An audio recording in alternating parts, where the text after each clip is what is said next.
Olá pessoal, hoje é um dia muito especial, hoje nós estamos aqui com a doutora Kalinka, doutora do SF Rural aqui no nosso município de São Gabriel do Oeste, para falarmos sobre o Outubro Rosa e contar um pouco da sua história.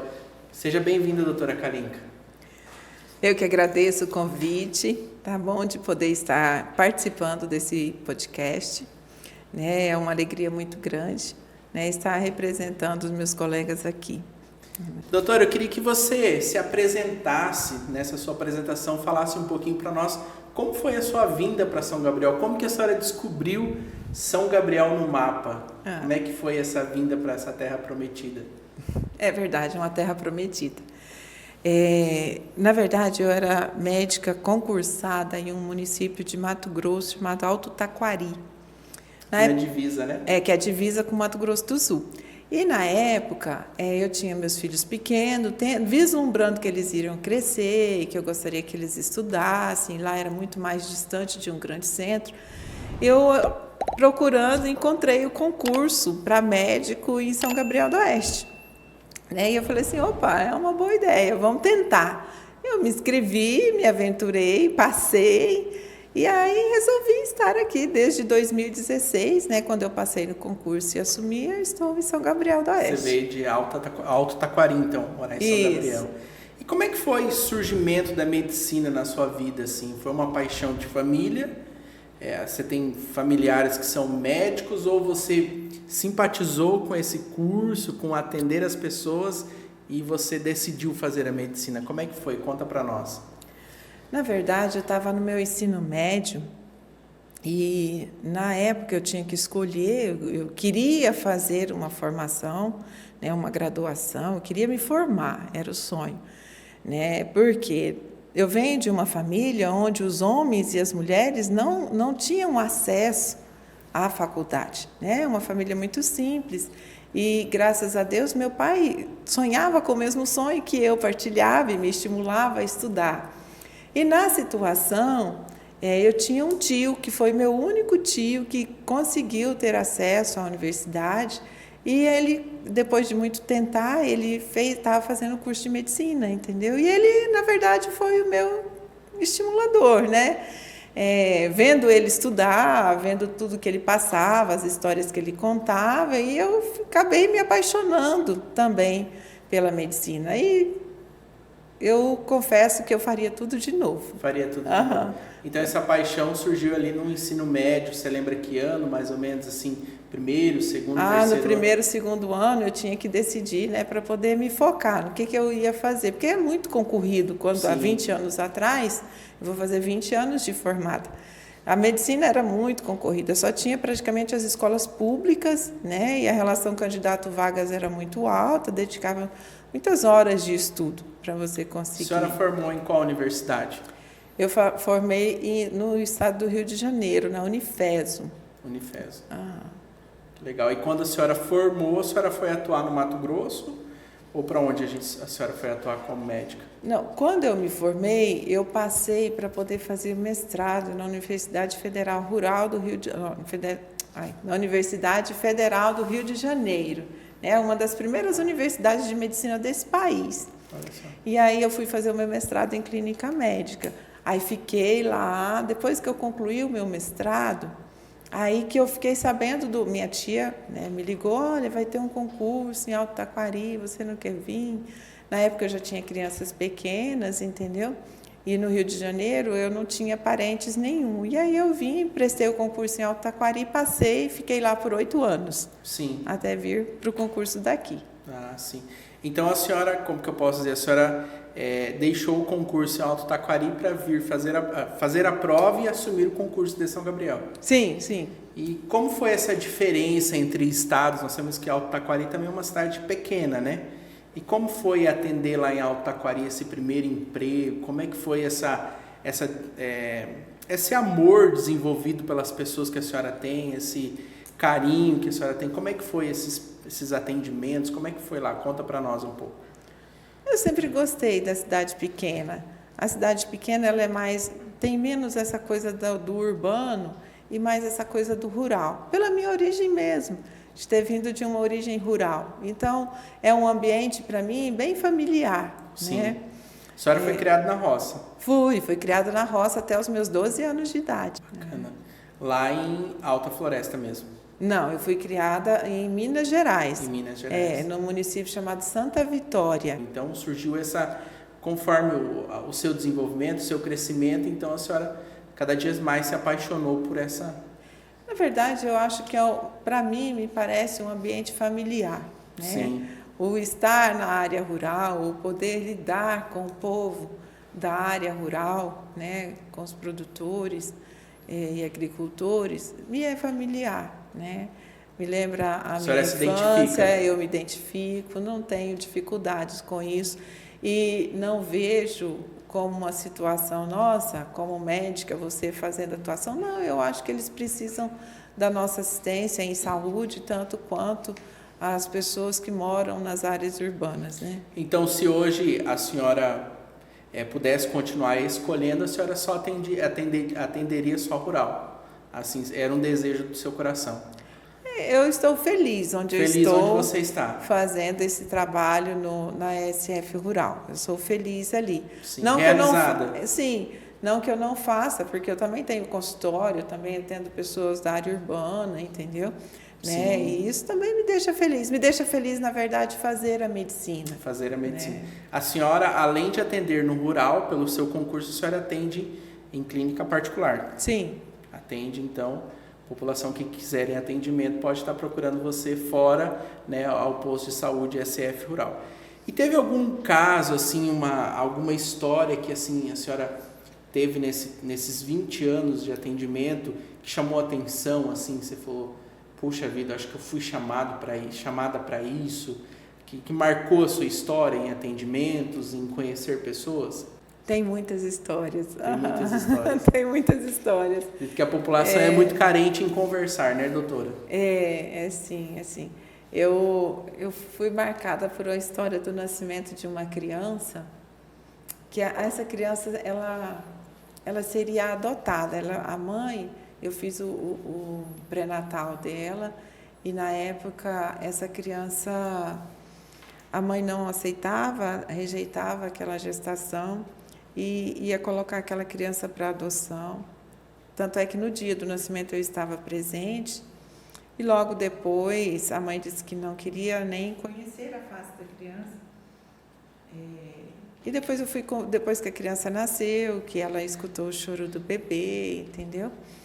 E eu fui conversar com essa mãe para dizer a ela a importância dela conhecer Sim. a criança e despertar esse instinto materno e se a gente poderia levar essa criança até ela, né?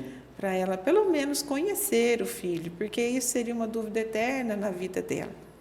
E naquele momento, graças a Deus, ela aceitou ver o rosto do filho e depois disso ela não se desgrudou mais pelo filho, entendeu? E ela falou, não, eu vou sair daqui com meu filho no colo e eu não vou colocar ele mais para adoção, entendeu? E aquilo foi assim, sempre me marcou essa história dessa mãe, entendeu? Que resolveu voltar atrás e eu lembro que foi uma oportunidade. Para ela e para o filho. Sim, é muito importante hoje essa criança estar ligada à sua mãe, né? Eu imagino que sim, entendeu? Eu perdi o contato, mas até aos 3 anos de idade, a criança estava com 3 anos, eu ainda tinha contato deles, entendeu? Sim. A maioria das pessoas que vocês atendem, né, do SF Rural do nosso município, a maioria que mora no campo, muitas vezes são pessoas idosas, né? São pessoas que têm acima de 40, 50 anos, 60 anos. A gente tem observado muitas vezes que os homens têm uma certa resistência a ir ao médico, né? Que a maioria desses atendimentos que vocês fazem são as mulheres. Você acredita que a mulher ela tem mais facilidade em procurar uma solução para o seu problema, né? Procurar uma solução para a sua dor, na sua concepção como médica? Acredito que é uma questão cultural. A mulher ela foi preparada para o cuidado. E quando a gente cuida de algo, né, o cuidado com a casa, o cuidado com o filho, o cuidado com a família, né, o cuidado no geral, com o todo, né, ela tem esse olhar observador, culturalmente falando, né? Sim. E aí, o que acontece? Como você passa pela experiência da maternidade, a experiência de formar uma criança, educar um filho, você tem que estar observando o tempo todo. E esse cuidado também vem sobre essa questão de você necessitar mais vezes de ir a um profissional de saúde e também de você observar mais a si mesmo, né? Então, eu acho que por isso que culturalmente ou historicamente as mulheres elas vão mais aos serviços de saúde.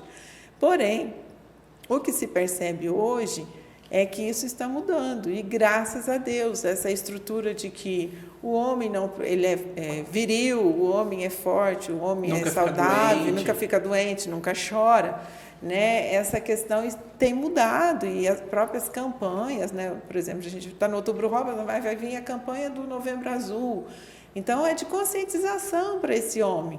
Né? E isso, graças a Deus, tem mudado e o homem tem procurado mais esse cuidado, mesmo porque essa estrutura familiar, né, tem mudado também. Hoje a gente sempre teve a mãe, a mulher como cuidadora do lar, o homem como provedor. Mas a gente sabe que, historicamente, isso mudou bastante, porque tem muitas mulheres provedoras, assim como tem muitos homens que cuidam dos seus filhos, entendeu? Então, hoje é mais comum a gente ver a família também dos filhos e os pais, assim como a gente via com muita naturalidade as famílias compostas por mulheres e seus filhos, entendeu? Né? Isso já tem ficado mais rotineiro. Tem mudado. Doutora, nós estamos num mês de alusão à saúde da mulher, que é o Outubro Rosa. Eu queria que a senhora falasse um pouquinho para as mulheres que estão nos vendo, nos assistindo, nos ouvindo, a importância da mulher se cuidar. Né, da importância dela procurar ajuda, dela fazer o autoexame. Queria que a senhora conversasse um pouco com as mulheres que estão nos assistindo agora sobre o Outubro Rosa. Na verdade, a campanha do Outubro Rosa, ela tem a finalidade de divulgar as informações, né, sobre o câncer de mama, né, e fortalecer essa ideia de que, olha, eu tenho que prevenir é melhor do que tratar, né? Para isso eu tenho que ter um diagnóstico precoce, né? E eu tenho que fazer os rastreamentos do câncer de mama, né? Por quê? Porque essa ideia surgiu, né, dos meses associados com várias doenças, né? No caso específico do Outubro Rosa, surgiu na década de 90, justamente nessa forma de divulgar. Olha, por quê? Porque o câncer de mama, ele é um câncer que mais acomete as mulheres em todo o mundo. Não é só no país subdesenvolvido ou só no desenvolvido, é em todo o mundo, né? Independente da situação econômica daquele país, ele é o que mais acomete mulheres, é o que mais mata mulheres. Né? Então, a gente vê que o câncer de mama representa 1/4, ou seja, praticamente 25% de todos os casos de câncer em mulheres. Então, se você pensar que uma mulher pode ter câncer em qualquer parte do corpo, mas a forma mais prevalente é o câncer de mama, 1/4 deles. Então, isso é muita coisa, né? Sim. A taxa de incidência, ou seja, quantos casos novos você tem, acontecem em diferentes formas no planeta, né? Mas nos países desenvolvidos, por causa do processo de industrialização, por causa da alimentação, por causa do sedentarismo e vários outros fatores, ele é um pouquinho maior, certo? No Brasil, são estimados só para esse ano 73.600 novos casos de câncer de mama. Se você for pensar, o que é 73 mil? São 2 cidades de São Gabriel. Imagina, a gente tem uma população, o quê? 30 mil? 30, 35 mil. Então, 2 populações de São Gabriel, de mulheres, serão diagnosticadas com casos novos, sem contar os antigos, de câncer existentes, de câncer de mama. É muita coisa. Sim. Para o sistema de saúde, para as famílias dessas pessoas todas. Então, assim, o risco é que a cada 66 casos para cada 100 mil habitantes. Então, uma cidade de 100 mil habitantes vai ter 60 casos de câncer de mama em mulheres. É muita coisa. né? O câncer de mama, então, ele ocupa a primeira posição em mortalidade de câncer entre as mulheres no Brasil. É o câncer que mais mata no Brasil, né? Uma taxa de mortalidade muito alta, né? A gente espera, tem a estimativa de se falecer, né? De morrer por câncer de mama, cerca de 18 mil mulheres só esse ano. É muita coisa. É um número alto. É muito alto, né? Então, quais são, diante disso, as nossas preocupações? Quais são os sintomas de câncer de mama? O que você, mulher, tem que perceber para suspeitar que tem algo errado com você? Né? Então, primeira coisa, é olhar para a sua mama. É você olhar, é o seu parceiro olhar para a sua mama. Né? E o que você vai observar? Você vai observar uma mama que pode estar aumentada de volume, só em uma parte dela, ou toda a sua mama pode estar aumentada, inchada. Então, você olha para ela e percebe que uma está maior do que a outra. Ou tem uma área que está vermelha, que chama atenção, é um vermelho que permanece dias após dias, aquela área vermelha, entendeu? Né? Ou então, por causa do aumento de volume, vem a dor, né? Se você fizer uma expressão, apertar o bico do peito, sai secreção, em geral, secreção avermelhada, né? Você pode ter também, além disso, um dolorimento, uma íngua, um caroço, um nódulo ali na região da axila, porque às vezes a mama nem está aumentada assim, mas você vai mexer o seu braço e você percebe algo dolorido que você pode palpar e às vezes sentir esse nódulo ali na axila, né? Então, assim, essa irritação da mama, esse dor, esse inchaço, às vezes o mamilo que apontava para frente por causa que cresce a mama, ele fica invertido, entendeu? Então, esses são sinais e sintomas que as mulheres têm que prestar atenção. Tem que prestar atenção, algo está errado, tá certo? Né? Então, isso é o primordial. A primeira coisa para você fazer o diagnóstico é você suspeitar de que algo está errado. Porque se você não suspeitar, né, a coisa Sim. vai evoluindo. Né? E, querendo ou não, as mulheres conhecem o seu corpo, né? Sim. Conhecem muito mais do que nós homens. Nós deixamos para lá, a gente não leva em consideração. Sim. A gente tem que entender que o câncer de mama, né, a gente foca muito na mama da mulher, é o que realmente mais, mas existe uma pequena porcentagem de homens que também podem desenvolver o câncer de mama, né? E os sinais e os sintomas são os mesmos. São os mesmos. São os mesmos, tá certo? E quais são essas mulheres que têm mais chance de desenvolver o câncer de mama? Que é o que a gente chama de fator de risco. Será que eu tenho algum fator de risco? Você ser sedentária, não fazer atividade Sim. física. Né? A gente considera, pelo menos, tem que ter 150 minutos de atividade física moderada por semana. O que é essa atividade moderada? É aquela questão assim, olha, eu vou caminhar 5 vezes por semana, né? Pelo menos 30 minutos e rapidinho. O consumo de bebida alcoólica também é um fator, influencia bastante, né? Então, a gente tem que ir reduzindo até realmente deixar o uso da bebida alcoólica. Né? A exposição a radiações ionizantes, então, para quem trabalha com raio-x, tomografia, mesmo o técnico que faz a mamografia, né? A gente tem todos esses cuidados, né? Então, é uma população mais reduzida, mas que deve ficar atenta a isso, se você trabalha nessa área, né? Ter uma história, né, prévio de radioterapia, né? Então, aquelas pessoas que já tiveram outro câncer na região do tórax e teve que ser submetida à radioterapia, também é considerada uma mulher fator de risco, né? A mulher que nunca teve filhos. Por quê? Porque quando você tem filhos, você amadurece a mama, você expõe a sua mama a uma série de hormônios e faz com que ela amadurece. Você pode ter 50 anos, mas se você nunca teve uma gestação de 9 meses, a sua mama é considerada imatura, certo? Interessante, né?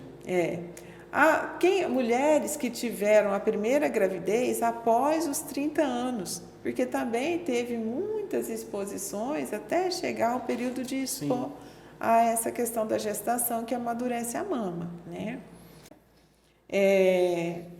Ter feito reposição hormonal, então aí por mais de 5 anos, então às vezes aquelas mulheres que pararam de menstruar, né, e aí teve que se submeter à reposição hormonal, também é um fator de risco, né? E tem os fatores hereditários, né? Então, se você teve na sua família alguém com câncer de ovário, alguma tia, mãe, irmã com câncer de mama, né?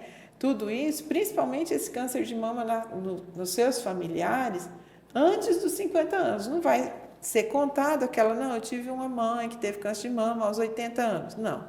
Se eu tive uma mãe, uma prima, uma tia, né, parentes de primeiro grau ali, até antes dos 50 anos. Isso, você tem que ficar, mulher, alerta, porque você também, aquilo é um fator de risco, né? E alterações genéticas, né? Mulheres que já fizeram um mapeamento genético, que a gente chama de rastreamento, né?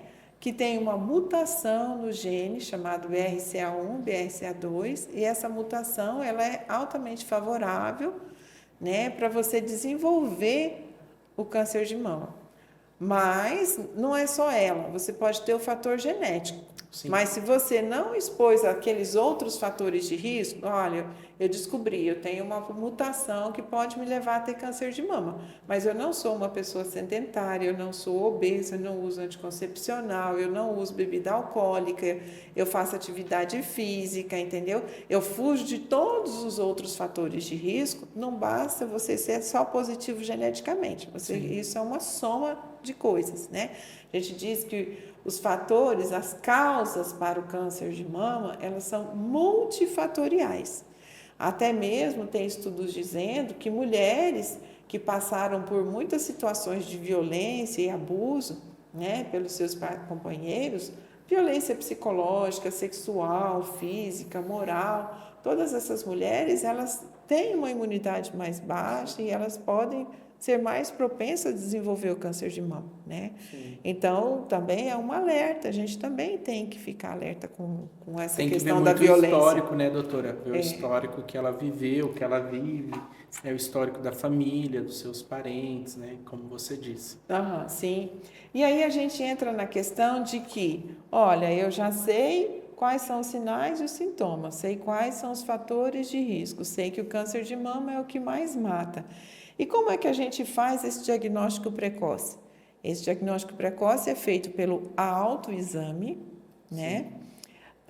Você sabendo que você pertence a uma família ou está em uma situação de vida que tem alguns fatores que pode te levar. E, por último, a gente fala da mamografia, né? Que é um exame que, pelo Ministério da Saúde, é preconizado de que forma? Não é essa questão assim, porque a mamografia também é uma radiação, né? Então, você vai fazer a mamografia como? Qual que é a orientação do Ministério da Saúde? Mulheres com menos de 40 anos, né? Vai fazer uma mamografia se houver uma suspeita de fator de risco hereditário, ou seja, eu tive uma mãe, eu tive uma tia, eu tive uma irmã, eu fiz o exame, diagnostiquei que eu tenho alteração genética para câncer. Então, se você tem isso com menos de 40 anos, você vai fazer uma mamografia, né?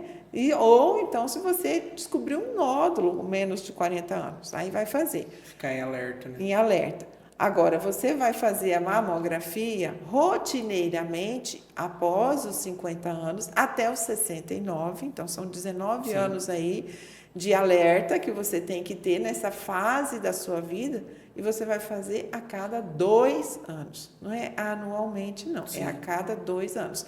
Claro que você, em situações que não tem nada, você vai repetir a cada 2 anos. Se tem alguma coisa, aí vai ficar a critério do seu médico, repetir a cada 6 meses ou anualmente. Doutora, as mulheres do nosso município que você tem atendido, elas têm se cuidado? Elas têm feito esse autoexame?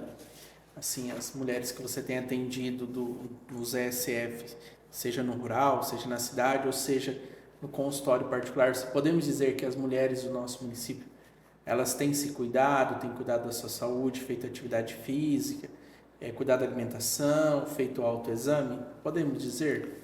Eu acho que tem mudado bastante. A gente tem tido uma Essa visão mais conscientização. cuidadosa, entendeu? Esse alerta, né? Essa conscientização busca tudo a gente fomentar isso para se tornar mais rotineiro, esse autocuidado, Sim, né? Esse controle melhor, né? Dos riscos, né? Para desenvolver o câncer de mama, né?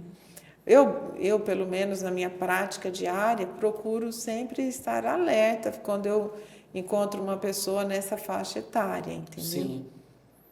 Tem levado conhecimento e para a pessoa Sim, se cuidar e fazer o autoexame, né? sim.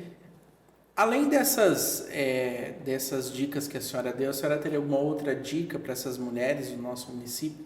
Além desse autocuidado, além da alimentação, essa questão, o que a senhora falaria para as nossas mulheres aí? Não só para o mês de outubro, né, que é outubro rosa, mas assim, para a vida, assim, um recado como doutora, como amiga, como mulher também, né? O que a senhora falaria para as mulheres do nosso município? Eu diria que o autocuidado, ou seja, o cuidado de si mesmo, pode te salvar de muitas coisas, né? Principalmente do câncer de mama. Então, se cuide. Assim como você, mulher, tem o hábito de cuidar dos outros, não cuide só dos outros, cuide de si também, Sim, né? Isso seria muito bom. sim. Nós temos, no mês passado a gente teve o mês Setembro Amarelo, acredito que nós não poderíamos deixar de falar um pouco da saúde mental da nossa população. A senhora como doutora, né, no nosso município tem atendido várias localidades. A senhora acredita que a nossa população ela está doente mentalmente?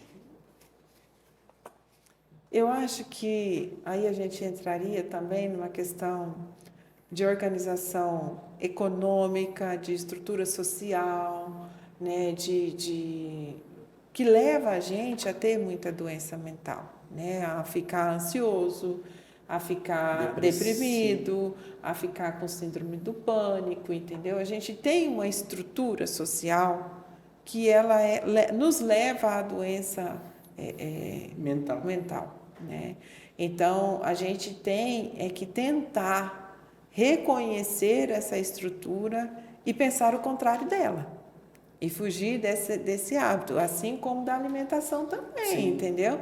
Né? Então, a gente tem que prestar atenção nessa questão. Não é porque a gente vive num mundo de mercado, no mundo capitalista, sim, né? Então a indústria alimentícia, ela quer vender cada vez mais alimento industrializado, e a gente sabe que os alimentos industrializados nos fazem mal para o nosso corpo e uma série de coisas, né? A gente tem que ter cuidado com qual é esse alimento industrializado que eu realmente posso ou não posso, eu devo ou não devo comer.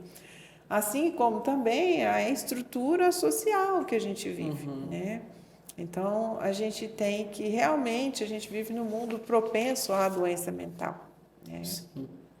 É interessante a gente estar ligado, né? A gente entender que realmente o nosso corpo fala, né? Nós tratávamos esses dias com alguns psicólogos e é muito interessante essa questão que o nosso corpo fala como a nossa mente está, né? Então, muitas vezes nós procuramos ajuda por às vezes achar um nódulo, procuramos ajuda por uma dor, seja onde for, né? E muitas vezes quando a nossa mente ela dá sintomas ou sinais, a gente deixa de procurar ajuda, né?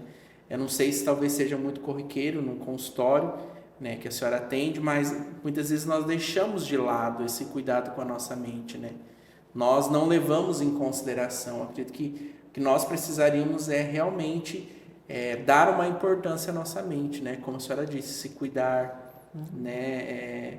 Ter momentos de lazer, atividade física, né? Então acho que seria muito interessante isso também. É que, na verdade, a gente vive numa estrutura onde a gente tem que trabalhar muitas Muito. horas, né?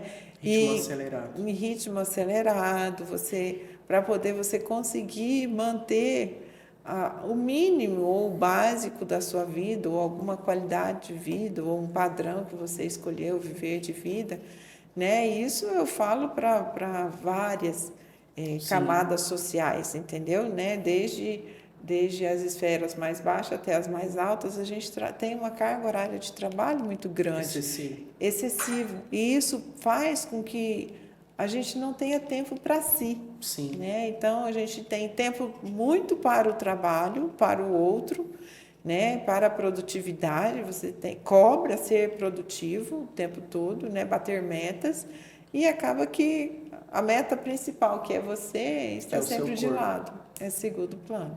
Né? A gente tem que levar muito em consideração. Doutora, eu queria que a senhora deixasse suas considerações finais. Se a senhora quisesse comentar mais alguma coisa nessa questão, eu quero te agradecer pela participação. Se a senhora tem um recado para as nossas mulheres, para os seus pacientes também, queria que a senhora deixasse um recadinho, uma consideração final sobre para os nossos amigos e telespectadores. Eu diria que é importante a gente conhecer a si mesmo. Isso é uma frase de Sócrates, mas quando a gente conhece a gente mesmo, a gente se liberta de muitas coisas e a gente descobre o que eu quero, o que eu não quero, o que eu gosto, o que eu não gosto, o que há em mim que é maravilhoso, e isso é libertador. Então, principalmente em relação, falando do câncer de mama, olhe para si mesmo, conheça você mesmo, conheça o seu corpo, conheça a sua mente, conheça as suas emoções, conheça o seu físico. Pessoal, eu quero te agradecer você por ter assistido esse podcast até aqui, com um tema super importante, Outubro Rosa. Não é só o mês de outubro que as mulheres têm que se cuidar, elas têm que se cuidar o ano todo. Obrigado, doutora Kalinka, uma médica muito amada pela população de São Gabriel do Oeste. Quero convidar você a curtir, compartilhar, mandar esse podcast para os seus amigos, ativar o sininho. E Deus abençoe a sua vida e até o próximo podcast.